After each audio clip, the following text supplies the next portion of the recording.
Samana päivänä, kun vaimo kertoi olevansa raskaana, niin mä menin illalla Kumpulan maa-uimalaan.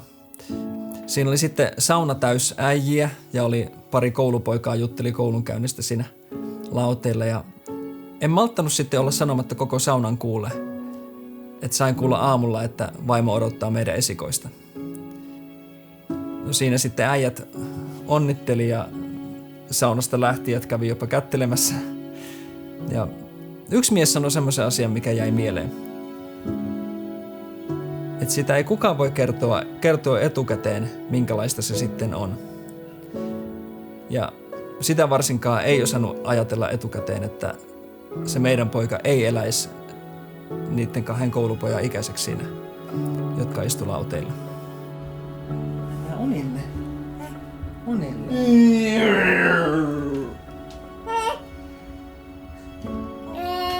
Ei enää. Ei. Se hetki, kun tajusin, että Huukolla ei ole kaikki kunnossa, oli vasta synnytyslaitoksella. Hyviä unia. Me mentiin sektioon ja siinä sitten mä olin mukana siinä ja siinä sen sermin takana, kun leikattiin ja sitten Huuko alkoi tulla näkyviin, niin kätilö sanoi, että tosi hoikka poika. Ja se sanoi sen semmoisella äänensävyllä, että tiesin, että se ei ole nyt ihan muuten vaan hoikka. Huuko vilautettiin meille silleen nopeasti ja vietiin sitten tutkittavaksi ja lyötiin letkuihin. Hei muumi, just silleen. Sosiaalisessa mediassa näkee aina niitä kuvia, kun vastasyntynyt makaa siinä äidin rinnan päällä. Mun vaimo ei saanut Huukoa siihen rinnalleen meidän poikaa. Ja kesti melkein viikon ennen kuin mun vaimo sai edes pidellä, tai mä sain pidellä meidän poikaa. Ja niin, Huuko vietiin vastasyntyneiden teho-osastolle ja oli aika vaikea hahmottaa sitä letkuissa kiinni olevaa lasta, että se on nyt se meidän poika, joka äsken oli tuolla vaimon mahassa. Moikka. Hei. Onko nälkä? Onko nälkä? Hikkavideo. Hyvä sormi. Rakas, älä liikaa. Älä liikaa sitä.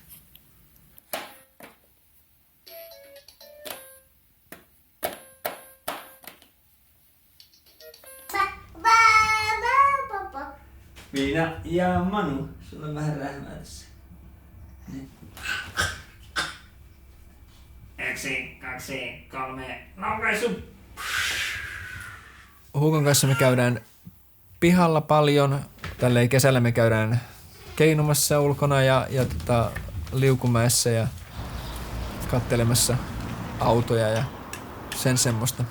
Huuko tykkää lukea älyttömän paljon. Se jaksaisi lukea niin kauan kuin toinen jaksaa lukea sen kanssa. Palloa vieritellään lattialla ja koota palikoita ja koota tornia ja tämmöisiä pikkulasten hommia. Ne tilanteet voi tietysti olla vähän erikoisia, missä joku tuntematon kysyy, niin kuin usein kysytään, että onko puolivuotias tai onko vuoden jo täyttänyt lapsi. Ja sitten kun sanoo, että ei hän on kyllä 3-vuotias, koska siinä sitten tietää, että joutuu semmoiseen pieneen selitykseen ja keskusteluun. Mutta monesti sitten mä sanon, että nyt on tämmöinen diagnoosi ja näin poispäin, että hän on itse asiassa 3-vuotias, mutta hänen kasvonsa on jäänyt. Mutta kyllähän ihmiset Huukoa rakastaa, ei siinä. Huuko ei ryömi, eikä myöskään konttaa, johtuen hänen selkärankansa muodosta myös. Mutta hän sitten sukkuloi selällään menemään laminaatilla. Huukon kanssa me kommunikoidaan niin kuin kenen tahansa pikkulapsen kanssa. Se on ollut kiva, että Huuko on oppinut tosi paljon lauluja tässä. Hän osaa varmaan 20 melodiaa ja hän saa niistä tosi nopeasti kiinni. Mutta sitten hänellä on keskimäärin 2 tavua, mitä hän käyttää, niin hänen sanavarasto on aika köyhä. Että ne on pää ja kää. Puuhapeto on paa, papa ja muumikirja on pa, pa, pa. Ja tällä tavalla melodioiden avulla. Jos saisi kaikkiin asioihin liitettyä jonkun melodian, niin hän varmaan niin kuin oppisi aika monta asiaa sanomaan niiden kautta. Pannaanko letku?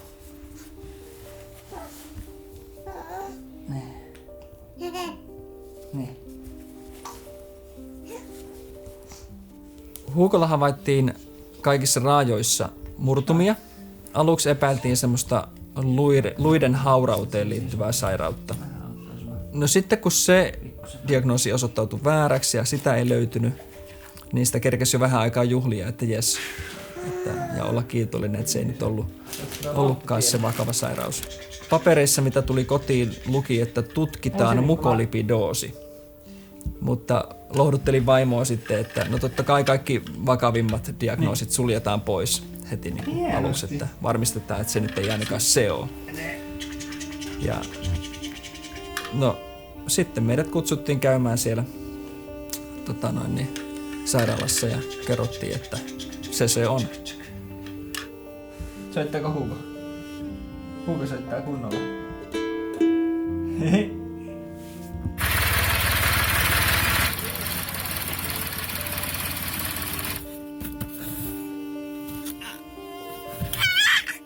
Maali hämmittää jo. Hugo tulee maaliin. Hugo tulee maaliin. Hugo tulee maaliin. Ja Hugo tulee maaliin. Heippa! Hugo, missä? Ai, siellä on Hugo. Siellä. Missä Hugo on? Missä on Hugo? Hugo. Ai, siellä on Hugo.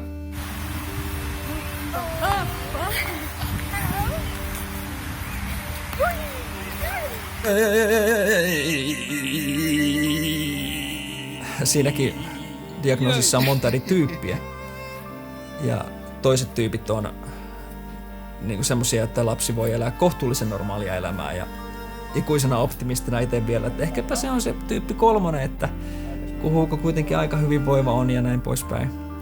No ei se ollut se, kyllä se oli sitten se vaikeampi tyyppi, jossa sitten lapset yleensä kuolee ennen kouluikää. Niin kuin yleensä alle 10-vuotiaana. Me kaikki tunnustetaan tämmönen, että ihminen on hyvin arvokas ja meidän ei pitäisi laittaa niin kuin hintalappua vaikka ihmisen elämälle. Ja käytännössä sitten meidän arjessa me voidaan kohdella toisia ihmisiä niin, ja mäkin kohtelen, että niin kuin heitä vähän sen mukaan, miten aikaansaavia he on tai he tuottaa. Että sen huomaa itsessäkin. Lasten kohdalla etenkin, niin en mä usko, että kukaan odottaa, että lapsi on mitenkään tuottava kansalainen, etenkään tämmöinen sairas lapsi.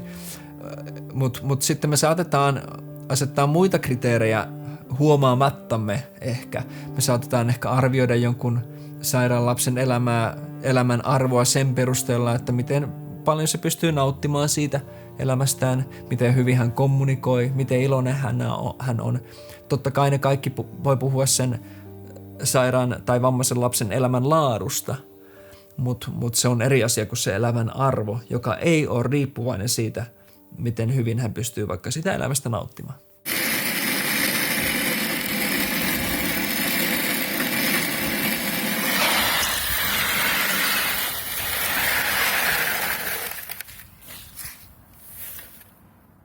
Lisää.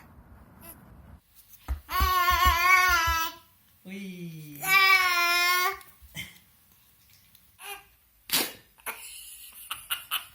Kun Hugo on niin iloinen ja sosiaalinen kaveri ja hänellä on niin kuin pääasiassa asiat koko ajan hyvin, hän on hirveän tyytyväinen, niin sitten sitä itsekin on tyytyväinen.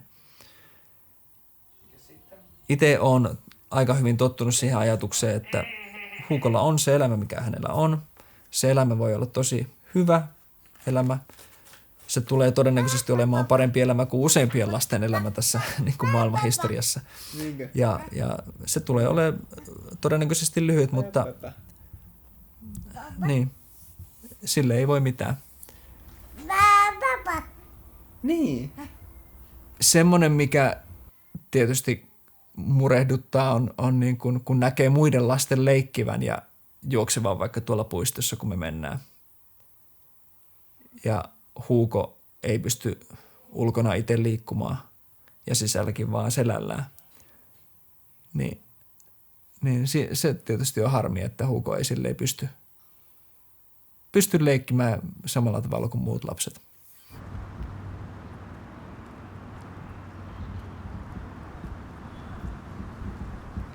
Jotain hyvää meistä ihmisistä tuo tämmöiset vaikeat tilanteet esiin.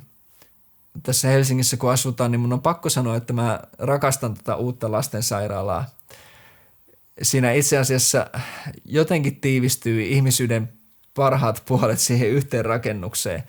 Ensinnäkin semmoinen niin se kaikki tieteellinen ja teknologinen kehitys, mitä on tapahtunut ja miten se kaikki laitetaan palvelemaan tämmöistä pientä 8-kilosta natiaista, josta ei tule koskaan yhteiskunnan tuottavaa jäsentä. Niin se on ihan mahtavaa. Ja myös sitten kaikki se empatia ja huolenpito, mitä ne hoitajat osoittaa, niin kuin paitsi Hugolle, niin koko meidän perheelle, niin se on niin kuin ollut tosi mahtavaa nähdä. Et kyllä siinä niin kuin jotain hienoa ihmiskunnasta tiivistyy, kun puhutaan lasten terveydenhuollosta. Huoleton huolekin on ja aivan verraton.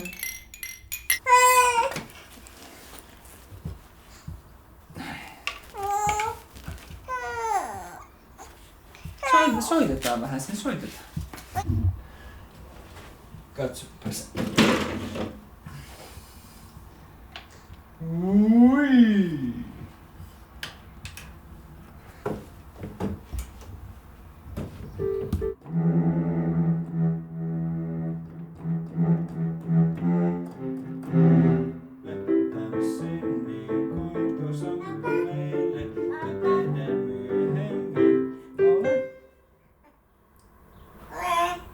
Vieläkö? Niin. Jästä semmonen vaatija oot. Niin sä menet hienosti kynnyksen yli. Niin.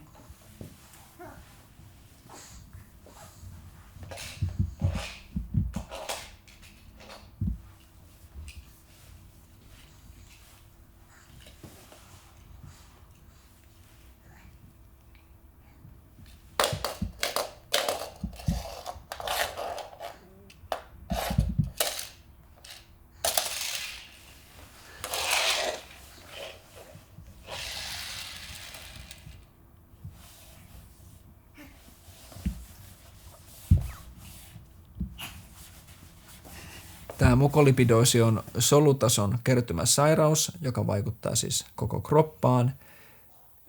Kudos on paksumpaa ja iho on semmoista tietynlaista. Hiuksetkin on vähän paksumpia ja tuntuu erilaiselta. Näillä on monesti sellainen peikkotukka näillä lapsilla, kun ne tukka kasvaa pidemmäksi. Ja hengitystiet on ohuet, keuhkot on pienet, hengittäminen käy vaikeaksi. Ja myöskin sen takia on herkkä infektioille. Ihan tavallinen flunssakin voi siis olla hengenvaarallinen Hugolle.